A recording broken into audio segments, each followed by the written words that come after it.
Hey y'all, I'm Rylan. Welcome to my channel.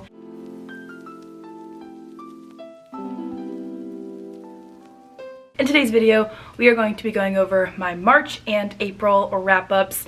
Normally, I film a wrap-up every single month, but in the month of March, things were just so crazy with school and all the things going on that I didn't read as much as I normally do, so I decided to just combine my March wrap-up with April. I've got 16 books to talk about with y'all today, 4 from March, 12 from April, which I feel really good about with school being done and all that jazz. I keep talking about it, but genuinely it has taken up so much of my life and it feels good to not have to add that onto my daily things to do anymore. So today we're going to be diving into the last 16 books that I've read so far in 2025. Feel very good, have very mixed opinions on a lot of these books. Some really fun ones, some not so fun ones unfortunately, but overall I feel great about my reading goals for this year and how I'm taking steps closer to accomplish them. To give a couple of quick stats about the books that I have read in the last 2 months, I'm just going to go ahead and combine the stats. I read 4 books in March, of course, as I've already said, and 12 books in April. 10 of the books I read were physical, 1 being from the library, 4 were ebooks from NetGalley, and 2 were ebooks from Kindle Unlimited. And 7 of those 16 books that I read had audiobook accompaniments, which I feel really good about. That means that I read more with my eyeballs in the last 2 months than I normally do, especially in this season of my life. So very good mix of all the formats there. We love to see it. In March, I read 1,442 pages. In April, I read 4,487 pages, which totaled 5,929 pages. I don't count audiobook listening hours. I just count those as general pages because normally I'm looking at a book while listening to the audiobook for it. So I just count pages, not listening hours, which maybe I should, but I don't, so it's okay. We are going to run through all of these books very quickly. My goal in wrap-up videos is to do rapid reviews, rapid wrap-ups, so hopefully I do not ramble on about any of these books for super long. I do have notes about most of the books that I read in this book journal, and we're going to try to stick to it as much as possible. In my head, I thought I had more of the physical books that I've read here, and I have a good stack of things that I've read in the last couple months, but there are several physical books that I own that are not here currently at my fiance's house. They're at my apartment, so don't have everything. If I don't have the book, I will put it on the screen, of course. But without further ado, let's first dive into the 4 books that I read in the month of March. First up, I read Magnolia Parks by Jessa Hastings. Unpopular opinion on this one, but I gave it 2 stars. I had the physical book for this, and I also listened to the audiobook because it is such a chonk. I unfortunately did not like this one. This is Gossip Girl essentially, but it takes place in London. It follows 2 socialites, BJ and Magnolia, and their toxic relationship, their back and forth with each other, and the hurt that they consistently put each other through. There's a lot of repetition in this book. It's just back and forth the whole time between Magnolia and BJ, together, not together, together, not together, fighting in love. All the things just happen over and over again on repeat. I also don't feel like anything super big happens in this book because we're following the same thing on a loop, it seems like. A positive note about this book, there are some very good quotes in this. I do want to continue the series. I have not yet had time to. My goal was to at least get to the next book in April, but that did not happen, so I will be continuing it eventually just to see what happens out of curiosity, and I spent a lot of money to buy the whole series from the UK, so I will be continuing, but as of right now, not sure how I feel about this series. Next, I read a NetGalley arc of a book that has been on my shelf for over 2 years now, maybe closer to 3, called The Empty Room. This book is by Brooke Linford. This is a thriller about a husband and wife who have a perfect marriage, but they really want to have a child and it's just not happening. This brand new, attractive coworker starts working with our female main character, and she starts to believe that this woman is after her seemingly perfect life, is targeting her husband and like making him kind of like want to be attracted to her and all these things, and all these weird things are happening to them, and the female main character is really thinking that this other lady is behind it. I also gave this book 2 stars. I was not a huge fan of it, unfortunately. It was a very quick read, but I didn't feel like much of a thriller to me. The plot felt very sporadic. We were just like jumping to all these different things, and I read it very quickly, but I didn't really enjoy what I was reading for most of the time.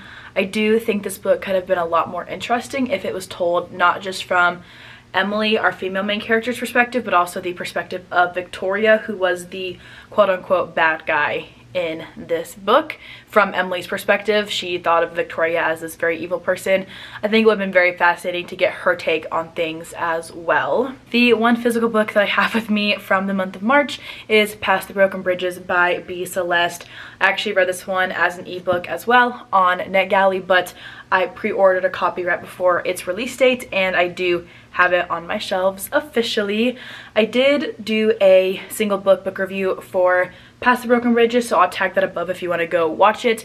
But this is about our main character, Sawyer. She has non-Hodgkin's lymphoma and is finally getting to go experience college life after being in treatment for so long. She ends up running into this guy who becomes one of her really good friends.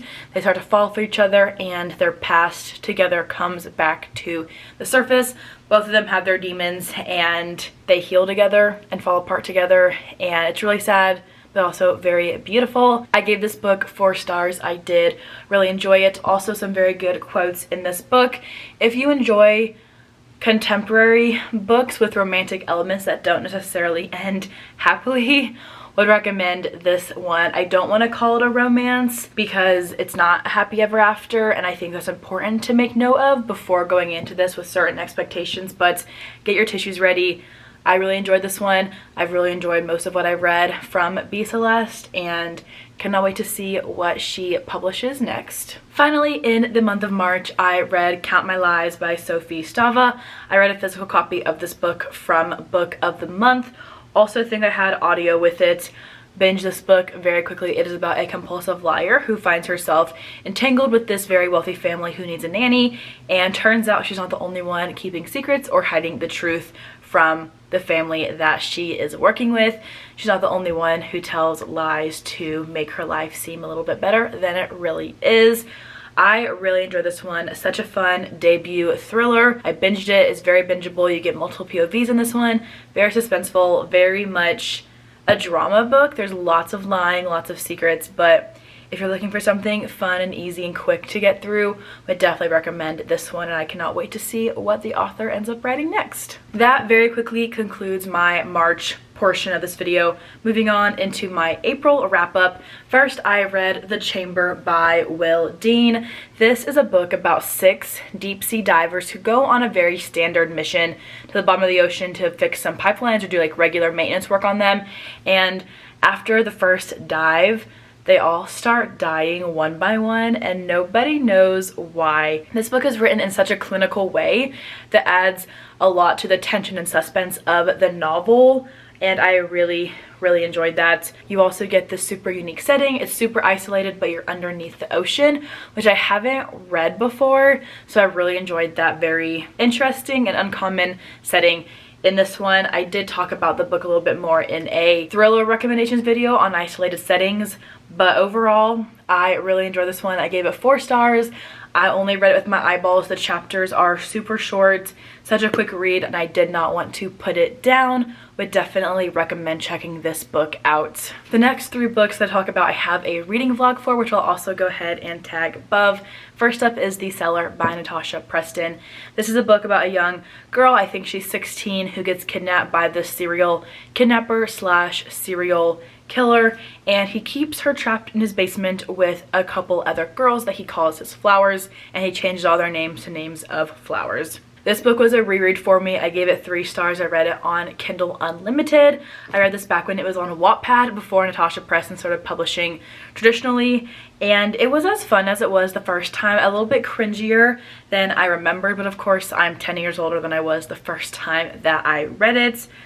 This book does, every time I read it, the last 2 times I've read it, the only 2 times I've read it, has kept me flipping pages. I was very interested to know what was going to happen. I didn't remember from my first time reading it what the book was all about, so it was fun to kind of have forgotten and go into it with a new set of eyes. The ending left things very open-ended, however. There is a sequel and I think it's only available on Wattpad, so I'm not sure if I will ever go back and finish the series, quote unquote, technically, but the ending makes it sound like their story is not quite over yet. But again, I gave this one 3 stars. I liked it.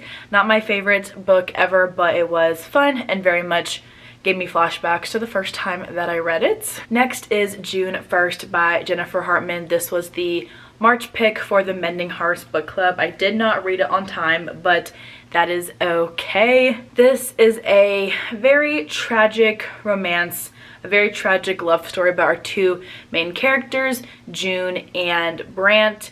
They grow up together. Brant is adopted into June's family after his parents both pass away. They grow up as siblings. Brant has known June since she was literally a newborn, and as the years go by, different things happen in this family and tragedies occur that bring these 2 characters closer to each other and also like pull them apart, and they fall in love, and there's a lot of tension with that because they are adopted siblings, so it's kind of taboo, but also not, because it just feels right between the 2 of them, and it's very sad but very heartwarming and very healing as well in the end. I gave this book 3.5 stars. I had both the physical and the audiobook because the physical book is a chunk as well. I believe the audiobook was like 16 plus hours long, so definitely took me a minute to get through, especially amidst trying to submit my thesis. I did like this book a lot. It was not my favorite book by the author. I've read 3 books so far, and this one is probably my quote-unquote least favorite. I did still like it. I think because I listened to the audiobook, I had a little bit of a disconnect between the characters and the plot, because I personally probably would have been okay if they ended up together or if they had ended up not together. I enjoyed both characters, but I wasn't in love with them, and I wasn't in love with them together as a couple, so I was kind of indifferent as I read this one, but it was very sweet. And if you like a good emotional book, anything by Jennifer Hartman is most likely to make you feel some sort of overwhelming emotion. Finally, for this reading vlog that I mentioned, I read The Crash by Frida McFadden, and this ended up being one of my favorite books by this author to date. I've now read like 9 or 10, and I say this in all my videos where I mention her books. I don't love a lot of them, but a couple of them have been very good, and The Crash was one of them. This is about a woman who is 8 months pregnant, and she's on her way to visit her brother in Maine when a snowstorm hits, and she crashes her car and gets taken in by this family and ends up getting trapped in their basement because the wife of this couple has her own motives for keeping her in the house and is determined to get her way. I thought this book was so easy to read, so captivating. The writing style felt different from some of her other books that I've read. I do have an issue with cringy writing. I didn't feel this way at all with The Crash. It was very easy, very simple, but very fun to engage with, and I really enjoyed that aspect of it. There are multiple POVs in this one, which I always enjoy, and the plot twist was not one that I could guess, which I do sometimes with thrillers nowadays, so it's always fun to find a book that takes me by surprise, and that one definitely occurred with The Crash, and I ended up really enjoying it. I also read this one on Kindle Unlimited. Next up is You Loved Me Once by Corinne Michaels. This was the April Mending Hearts book club. Back on track officially with the book club picks. I'm very excited about it. This is a romance about 2 doctors, Weston and Serenity, and this medical dilemma that Serenity is involved in with one of her cancer trials that she is in charge of, and how her past gets in the way of her present and keeps her from being able to open up to this other doctor, Weston, like she really wants to, like he really wants her to, because they are already together at the beginning of this book, but it's more of like a physical thing between them, and she's not willing to open up. So this book deals with a lot of emotions, a lot of heartbreak, but it's also a really sweet and a very heartwarming time. I gave this book 4 stars. I did read it physically. I love a good book about drama that's just very dramatic. This book definitely has that. It's also super bingeable. I read 80% of this book during live sprints one day. I picked it up and did not want to put it down. So I do think that aspect makes it a very easy read and very quick read as well. And I'm just always a fan of an emotional book. And this one, I didn't cry during it, but I did tear up at one point, and it was very engaging because of those emotions that were driving the plot so much. I also read She Started It by Sean Gilbert. This is a thriller about these 5 girls, 4 of whom were really big bullies to this other girl when they were in high school. 10 years have passed, and this girl that was bullied by this group of friends, they've all been invited to this island by the girl that they bullied to be a part of her hen party, to be her bridesmaids before her big day. And as soon as they get here, things start going wrong, and they realize that maybe payback is coming for them. Gave this book 3 stars. I had the audio for it and read it physically at the same time. It has rotating POVs, which I always really enjoy in most genres of books, honestly. I love getting the perspective of different characters and how they view the world and what is going on around them differently, and kind of their insight and secrets potentially about what is going on in the plot. So I really enjoyed that aspect of this book. We have some mixed media elements in this one in the form of diary entries, which I also enjoy. My whole thesis was on the idea of mixed media to enhance the reader experience, and I did like that element in this book. And I thought that it was just a very fun debut overall. Not my favorite thriller. I did guess the plot twist and the ending from a mile away. I did enjoy it. I would definitely pick up more by the author. I think they have a new book coming out later this year, which I already have added to my Goodreads TBR, and hope to get to it not too far after it gets published, I think in May or June. I don't have the cover for this one, but at one point in the month of April, I read Unholy Terrors by Lyndall Clipstone.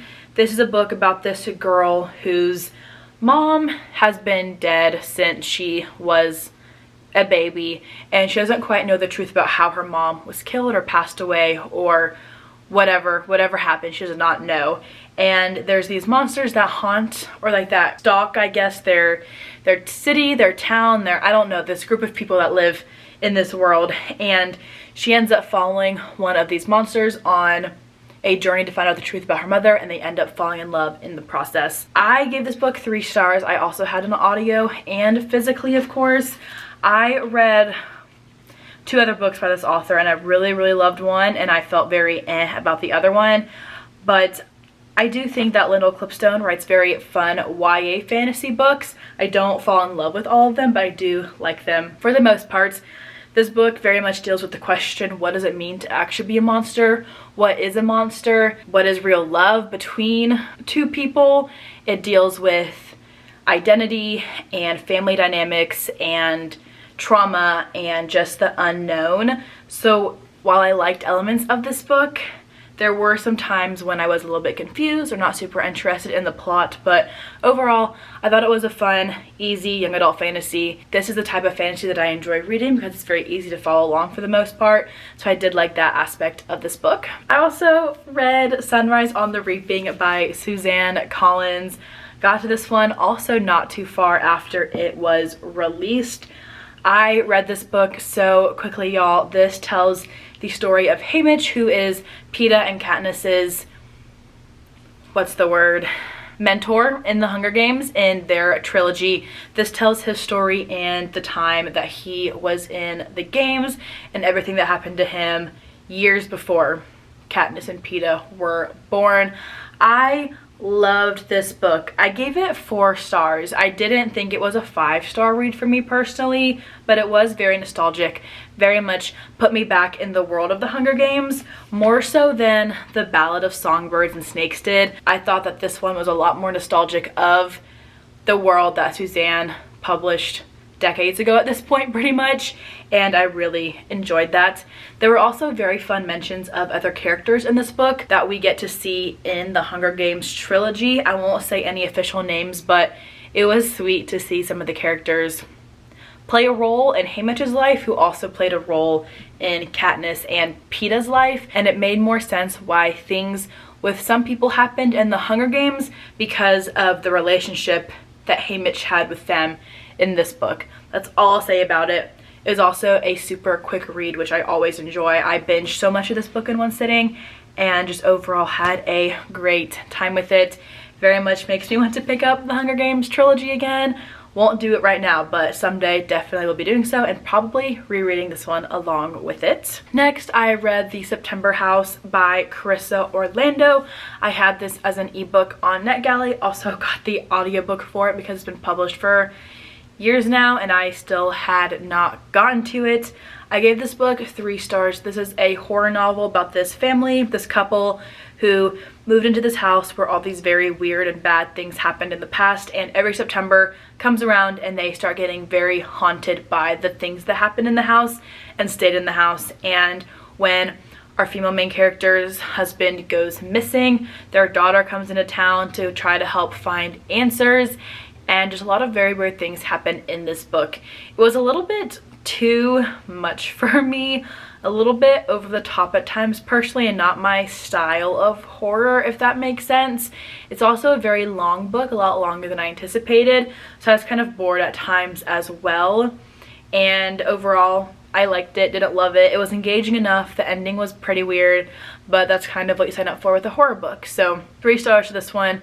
And another book checked off my NetGalley shelf, so I cannot complain about that. I also found another fun Frida McFadden book, and that is in The Surrogate Mother.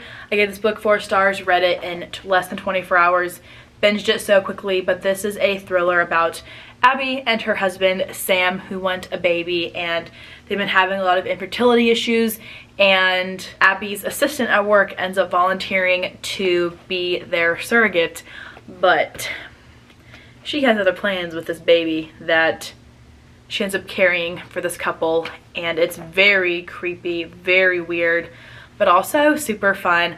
I do think this one could have also been more enjoyable with the POV of the woman who is carrying the child. This is purely in Abby's POV, and that would have been super fascinating, but overall, I had such a fun time in this book. I cannot dispute the fact that Frida McFadden's books are so bingeable, so easy to read in a very quick manner, and this one is just super engaging, fun plot twists, and just a lot of very interesting and creepy but fun things happened in this one. My other NetGalley goal for the month of April was to read All We Lost Was Everything by Sloane Harlow. This book releases this month in May. I don't know the exact publishing dates, but I was able to get to it before April ended, and I gave this book 2 stars. Unfortunately, I did not love it. This is a young adult romantic suspense thriller about our main character River, who has lost everything in her life. A house fire took her father away, all of her possessions were burned up, and her mom has also been missing for the last 9 months. Months and months pass since this fire, and River still feels very lost, but she starts realizing that her parents' pasts, she didn't really know the whole truth about them. Weird things are kind of happening. She was randomly given $2 million by some anonymous donor after the house fire to help her get back on her feet, and she hasn't touched it yet, and there's just all these things happening to her, while at the same time she's falling in love with this mysterious restaurant worker that she's been co-workers with for the last I don't know how many months, but they fall in love while she's also trying to find out the truth about her family and what really happened on the night of the fire. This book was kind of all over the place. I unfortunately only gave it 2 stars. I didn't quite understand what was happening all the time because I feel like maybe we weren't given enough context about things. I didn't quite understand the timeline of her and Logan's relationship. I didn't know when they had first met really until like the very end of the book, when he kind of gives a little bit of his perspective. I felt like their relationship was super rushed and based mostly on a physical contact with each other, which is fine, but it just felt weird that their relationship was so hot and heavy so fast when they had literally never spoken to each other before, it seemed like. And she's also in the midst of all these very traumatic family events going on in her life. And I felt the same way about her relationship with her best friend Tawny.